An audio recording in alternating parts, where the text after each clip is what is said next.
আপনাদেরকে পূর্বের ভিডিওতে আমি বলেছিলাম যে আমরা রাধানগর বিচের পার্শ্ববর্তী অরণ্য দিয়ে এগিয়ে গিয়ে একটি নির্জন বিচের মধ্যে এসে পড়েছিলাম, যেটা রাধানগর মূল বিচের থেকে অনেকটাই দূরত্বে। এবং এটি হলো সেই জায়গা যেখানে দুজন সমুদ্রের ধারে একাকী দাঁড়িয়ে আছি, এবং এই দ্বীপটি অনেকটা ওই কাহো না প্যার হ্যায় মুভির মতন মনে হচ্ছিল, যে কেউ নেই আশেপাশে, আমরা নির্জন এই দ্বীপের মধ্যে একা। এবং পাশে সেই মহুয়া গাছের বন, সঙ্গে বন্য আনারস। বৃষ্টি পড়ছিল তখনও টুপটাপ করে। আমরা দাঁড়িয়েছিলাম, অনেকক্ষণ দাঁড়িয়েছিলাম। তারপর আমরা ধীরে ধীরে এগিয়ে মূল বিচের দিকে যাই। যেতেই প্রায় 15-20 মিনিট লেগে গিয়েছিল। একটি দুঃসাহসিক কাজ করতে গেছিলাম আমরা। হ্যাভলক আইল্যান্ডের দ্বিতীয় দিনটি আমরা নিজের মতন কাটিয়েছিলাম। তারপর আমরা এখান থেকে নিজেদের হোটেলে ফিরে গিয়েছিলাম দুজনে, বেশ কিছুটা সময় কাটানোর পর। তারপরে দুপুরে রেস্ট নিই হোটেলে। 7-8টা দিন কিভাবে কেটে গেল বোঝাই গেল না। তারপর এখন যখন ভিডিওগুলো দেখি তখন মনে পড়ে যায়, কালো পাথরগুলো থেকে যে কালা পাথর বীচ হয়েছে সেটা পূর্বের ভিডিওতে বলেছিলাম। আজকে সেই পাথরগুলো দেখাচ্ছে। এটা হচ্ছে কালা পাথর বীচ। দূরে সবুজ রঙের সমুদ্র। হ্যাঁ, এটা খেয়াল হ্যাঁ, এটা আমার বর হ্যাট পরে বসে আছে। জলটা এত পরিষ্কার এবং কালা পাথর বীচের আকর্ষণ গাছ স্ট্যান্ড তো অন্যান্য জায়গাতেও আছে। আকর্ষণ হচ্ছে এই যে বড় বড় পাথরের চাইগুলো। দীর্ঘদিন ধরে অনেক কিছু জমে জমে জমে জমে এই পাথরগুলো তৈরি হয়েছে। এই যে বড় বড় কালো কালো পাথর।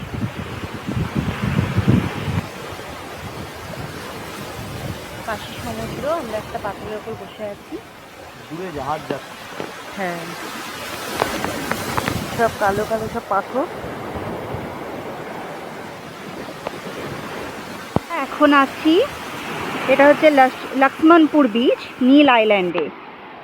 নীল আইল্যান্ডে লক্ষ্মণপুর বিচ। সব বিচই দেখতে একই রকম লাগবে, কিন্তু এখানকার বিশেষত্ব হচ্ছে নীল রঙের জল। একদম একদম নীল রঙের জল। একটু কাছে গেলে হয়তো ভালোভাবে দেখতে পাওয়া যাবে। হ্যাঁ হ্যাঁ, এই যে ঘন জঙ্গল, তার পাশে খুব সুন্দর গাছপালা এবং অদ্ভুত অদ্ভুত সব ফুল দেখলাম আমি এখানে। এই যে এখানে একটা গাছের গুড়ি, এটাতে আমি এতক্ষণ বসেছিলাম। খুব সুন্দর গাছ এখানকার।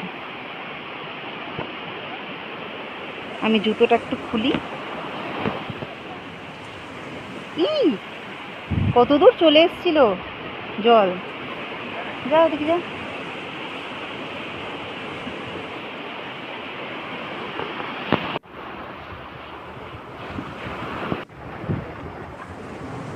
সমুদ্রের ধারে বসে ঢেউ দেখা এবং সমুদ্রকে দেখার আনন্দ তো আছেই, সেটা পুরী দীঘায় আমরা পাই। কিন্তু আন্দামান একটা কেমন যেন শিহরণ নিয়ে আসে মনের মধ্যে। এতটা দূরত্ব, কালা পানি, সেলুলার জেল, সেখানকার বীচ এবং সুন্দর জল, বড় কাঁকড়া, হ্যাঁ, আর শামুক, ঝিনুক, অদ্ভুত অদ্ভুত সুন্দর জায়গা।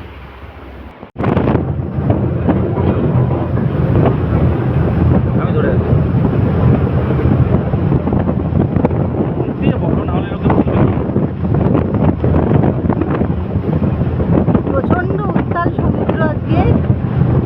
আমরা চলেছি হ্যাভলক থেকে নীলে। ভয়ঙ্কর উত্তাল, পুরো নাগরদোলনা মনে হচ্ছে।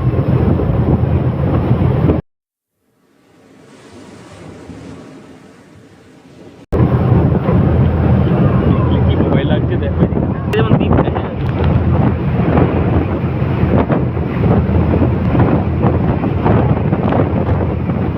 প্রচন্ড ঢেউ, প্রচন্ড স্রোত, তার মধ্যে দিয়ে জাহাজ চলেছে। জাহাজের ডেকে দাঁড়িয়ে আছি আমরা। ভীষণ উত্তাল, মেঘলা হওয়াতে সুন্দর লাগে। ওপরে একটা ডেক রয়েছে যেখানে ক্যাপ্টেন থাকে। আমরা জাহাজের ডেকে এসে দাঁড়িয়েছি। ভেতরে রয়েছে কেবিনগুলো।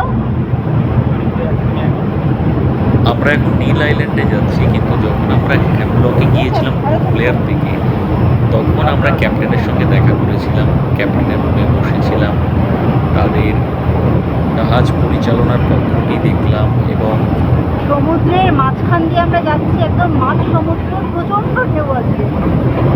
রাডার যে চলে, নটিক্যাল স্মাইলস যেগুলো শুনতাম সেগুলো দেখলাম, খুব সুন্দর লাগছে।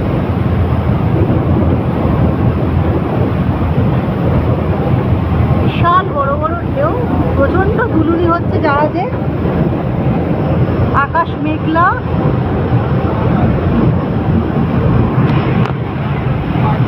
এগুলো আমাদের কেবিন, এটা হচ্ছে সিঁড়ি ওপরের ডেকে ওঠার।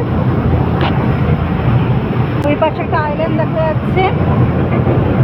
এটা একটি সরকারি জাহাজ এবং এখানে আমরা দুবার গিয়েছিলাম। একবার হলো পোর্ট ব্লেয়ার থেকে হ্যাভলক থেকে নীল, ফিরেছিলাম নীল থেকে পোর্ট ব্লেয়ারে আমরা প্রাইভেটে, কারণ সেই টাইমটা 15ই আগস্ট ছিল এবং সব আগে থেকে বুক হয়ে গিয়েছিল 3-4 মাস আগে থেকে। তো আমরা সরকারিতে গিয়েছি এবং আমরা সত্যিই বলবো সরকারি খুবই ভালো জাহাজ, এসি আছে, সুন্দর ডেক আছে, উন্মুক্ত ডেক যাকে বলে ওপেন ডেক, এবং ভমিটিংয়ের সম্ভাবনা নেই। কিন্তু প্রাইভেট বদ্ধ যেটা আমরা আসছে ভিডিওতে আপনাদের দেখাবো, সেখানেও সেম সুবিধাগুলোই আছে, শুধু ওপেন ডেকটা নেই। গভর্নমেন্টটা বেটার, আপনারা জল খাবার চা টিফিন সবই পাবেন, প্রাইভেটেও পাবেন, কিনে নিতে হবে। গভর্নমেন্টে চা কমপ্লিমেন্টারি দেওয়া হয়, টিভিও আছে দেখতে পাচ্ছেন, সুন্দর এসি এবং নিচেও রুম আছে। আমরা উপর নিচ সব জায়গাতেই ঘুরতে পেরেছিলাম এবং নিজের লাগেজকে আপনারা সঙ্গে করে নিজেরা রাখতে পারবেন এবং ওপেন ডেকের তো আনন্দ দেখলেনই, অদ্ভুত আনন্দ। তো সব মিলিয়ে খুবই ভালো এই সরকারি যে জাহাজগুলো, এগুলো টিকিট আগে অনলাইনে কেটে নিতে হয়, তারপরে ট্রাভেল করা হয়। চলুন এবার দেখি প্রাইভেটটাকে। প্রাইভেট জাহাজে করে আমরা যখন নীল থেকে পোর্ট ব্লেয়ারে ফিরছিলাম, সেই ভিডিওটি আপনাদের সঙ্গে শেয়ার করছি। অন্যরকম লাগবে, গান মিউজিক।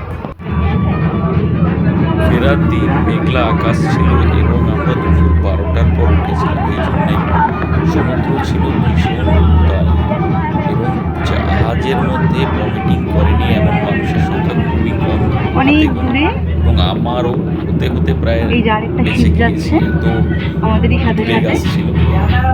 সব সুন্দর কিন্তু বদ্ধ কাছের ঘর, দেখতে খুব ভালো লাগে। দূরে দেখুন সরকারি একটি জাহাজ যাচ্ছে, সমুদ্র একেবারে মনে হচ্ছে তার পূর্ণ শক্তি নিয়ে আমাদেরকে উপরে একবার তুলছে, নিচে একবার ফেলছে। জলের ছিটা দেখে জানলায় আসছে, সমুদ্রের জল যখনই যাচ্ছে জানলার মধ্যে ছিটকে এসে লাগছে। আমরা উইন্ডো সিট পেয়েছি, টিভি রয়েছে এখানে, ক্রুতে পুরো এসি কেবিন ক্রু, ইউনিফর্ম করে। এখানে ক্যান্টিনও রয়েছে, সুন্দর গান চলছে কেবিনের ভেতর। এই যে কেবিন ক্রু, এখানে শিপ অ্যাটেন্ডেন্টও রয়েছে। এই যে রবি ঘুমোচ্ছে এখানে, সবাই ঘুমোচ্ছে মোটামুটি। আসলে এত ঘোরাঘুরির পর সবাই খুব ক্লান্ত। কেবিনটা একটু দেখাচ্ছি আমি,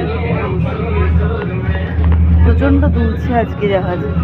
আমার ক্যামেরা এদিক ওদিক হচ্ছে, একবার ক্যামেরা এদিক ওদিক হচ্ছে দেখে নিশ্চয়ই বোঝা যাচ্ছে প্রচণ্ড রকম দুলছে। পুরো মাঝ সমুদ্রের মধ্যে দিয়ে আমরা যাচ্ছি। আমাদের পাশাপাশি ওই যে দেখতে পাচ্ছে আরেকটা জাহাজ যাচ্ছে।